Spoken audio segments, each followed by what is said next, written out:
एक शेर ही पैदा होता है। अब मनीष कश्यप बिहार का वो शेर है ना। ये जितने जिन लोगों ने मनीष को अंदर करवाया है ना, ये अंदर नहीं करवाया है, इनको डर था। हम जैसे लोगों को जो बिहार से आके दिल्ली हो चाहे मुंबई हो महाराष्ट्र हो कहीं जाके जो नौकरी करता है, हम लोग को मजदूर के लिए वो समझिए तो एक भगवान। बिहार के लाल और social media star Manish Kashyap पर बिन बात कहने से लगा तो सबसे ज्यादा तकलीफ हुई मनीष के समर्थकों को, यानी आप लोगों को। आप ही हैं जो महीनों से ट्विटर पर अपनी जिम्मेदारी बेहतरीन तरीके से समझते हुए सरकार, सिस्टम और राज्य के अधिकारियों से सवाल कर रहे हैं। लेकिन ये क्या, जब बात सिंहासन पर विराजे बड़े मद्दा ढीसों पर आ गिरती है तो इनकी जुबान क्यों तिलमिला उठती है? क्यों गुस्से में आरजेडी सुप्रीमो लालू यादव ने देश के पीएम तक को धमकी दे डाली? महीनों से जेल में कैद मनीष को लेकर क्या बोले दिल्ली में रह रहे बिहार के मजदूर? मनीष के बिहारी मजदूरों वाले उस वीडियो की प्रामाणिकता आखिर है क्या? क्या सच में वो वीडियो सत्यता पर आधारित है? आज खुद ये सभी मजदूर कैमरे के सामने आकर बताएंगे और उन तमाम किंवदंतियों के ऊपर से सच और झूठ के बीच खड़ी संशय की दीवार हटाएंगे। आपने इतना समर्थन हमारे चैनल न्यू इंडिया लाइव और अपने भाई मनीष कश्यप को दिया है और इसीलिए आपका फर्ज बनता है कि हम आपको पत्रकार के सच्चे समर्थकों से मिलवाएं और इस मिशन मनीष कश्यप को आगे बढ़ाएं। नमस्कार, आप देख रहे हैं न्यू इंडिया लाइव, आपका अपना चैनल मेरे साथ यानी वैष्णवी चौहान के साथ। आपको पता है कि देश की राजधानी दिल्ली समेत कई बड़े शहरों में आए दिन घंटों के हिसाब से हर राज्य से अपनी आंखों में बड़े बड़े सपने लेकर कई युवा ज्यादा पैसे और अपने घर वालों को अच्छी जिंदगी देने की चाहत में नौकरी पर आते हैं। लेकिन इसे सरकार और राज्य की बदहाली ही कहेंगे ना, कि जब उसे बेहतर इलाज या पैसों की जरूरत होती है तब उसे वो सभी सुविधाएं नहीं मिल पाती है। मजबूरन उसे घर से निकलना पड़ता है और फिर जब कोई उसकी दुखती नस पर हाथ रख दे तो वो बोल ही नहीं पाता। हमने पढ़ाई किया था, 12th पास किए थे, उसके बाद मुझे दिल्ली आना पड़ा। घर का जो अति था उसके लिए हमको दिल्ली आना पड़ा। स्थिति खराब थी, इसलिए हमको दिल्ली आना पड़ा। क्या बताया, वहाँ का सरकारी व्यवस्था इतना खराब है जो मुझे इलाज कराना दिल्ली आना पड़ा। मुझे बीमारी हो गया था इसलिए हमको दिल्ली आना पड़ा। वहाँ इलाज इतना, क्या बताया, आधा अधूरी काम हो रहा था इसलिए हमको दिल्ली आना पड़ा। ट्रेन में हम सो कर आए थे, जगह नहीं मिल रहा था, फिर भी मेरा तबीयत अभी भी आँख पीला आपको लग रहा है। क्या करेंगे, अगर हम लोग पढ़े लिखे हैं तो फिर भी वहाँ पे हम लोग का रोजगार नहीं मिल पाएगा। क्या बताया, वहाँ का सरकारी व्यवस्था इतना खराब है जो मुझे इलाज कराना दिल्ली आना पड़ा।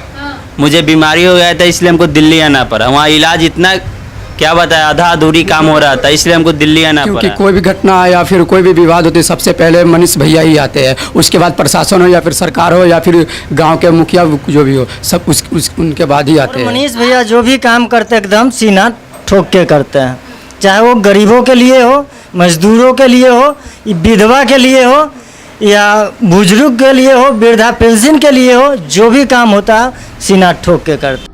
अभी तक सच्चाई की मूरत बने कुछ धुआंधार मीडिया चैनल्स ये जताने में लगे थे कि भैया हम जो आपको दिखा रहे हैं वो ही 100% 100% सच है, यानी मनीष कश्यप देशद्रोही है।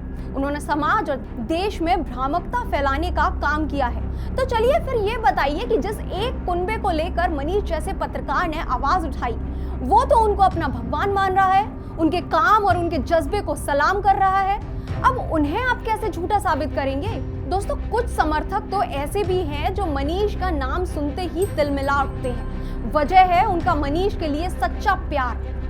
आज से पहले पत्रकारिता जगत में ऐसा समर्थन और प्यार ना आपने कभी देखा होगा और ना ही कभी सुना होगा, लेकिन अब खुद देख लीजिए।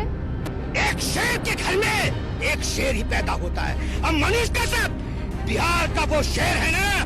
ये जितने जिन लोगों ने मनीष को अंदर करवाया है ना, ये अंदर नहीं करवाया है, इनको डर था मनीष कश्यप से कि आने वाले दिन में मेरे मुंह पे कलक लफ्ज़, फौजी बाप का बेटा है वो, और मैं तेरे लाल का ये जो तुमने आंसू बहाए हैं ना, ये नाजायज नहीं बहाए हैं।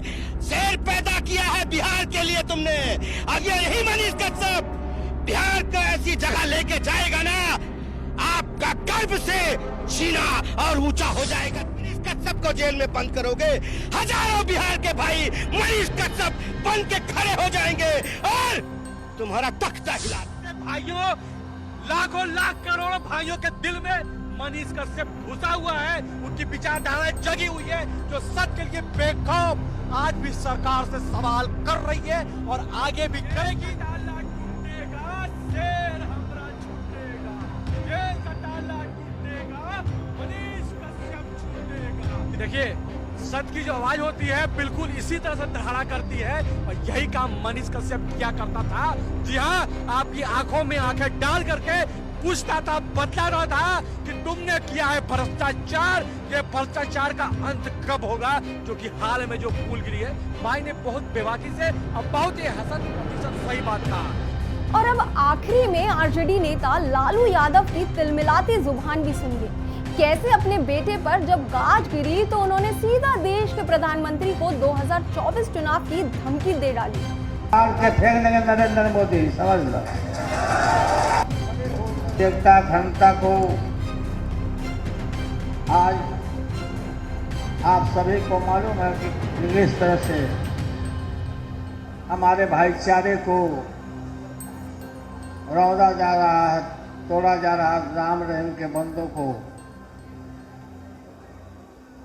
नफरत में ढकेला जा रहा है। दरअसल लालू के झल्लाने के पीछे की वजह है इनके प्रिंस चार्मिंग तेजस्वी यादव, जिन पर इन दिनों सीबीआई की तरफ से चार्जशीट दाखिल हुई है।